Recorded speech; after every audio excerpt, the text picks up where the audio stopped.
ભારતીય જનતા પાર્ટીના શહેર પ્રમુખ અભયભાઈ ચૌહાણે થિયોસોફિક હોલ ખાતે તેમના પરિવારજનો સાથે મતદાન કર્યું। ભારતીય જનતા પાર્ટીના શહેર પ્રમુખ અભયભાઈ ચૌહાણ તેમના પરિવાર સાથે થિયોસોફિક હોલના મતદાન મથકે પહોંચ્યા હતા, જ્યાં તેમણે મતાધિકારનો ઉપયોગ કર્યો હતો।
चलो अभय भाई, आज रोज वहेली सवारथी मतदान में लांबी लाइन है। आप परिवार साथ मतदान करवा शू कहो?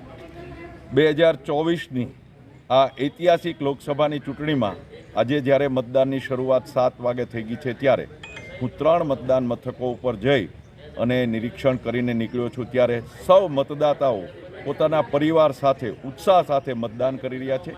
मोदीजीना नेतृत्व में एक दशका में जे रीते देश में विकासना कामों थया, प्रजालक्षी कामों थया छे, छेवाड़ाना मानवीने पोतानो हक अने सुविधा मळी छे, त्यारे सौ लोको उत्साहभेर मतदान करे ए देखाई आवे छे। आप सौ जोई रह्या छो के सारी रीते मतदान चालू कर्युं। मतदानना आजना दिवसनी सौने शुभकामनाओं पाठवुं छुं। धन्यवाद। भारत माता की जय।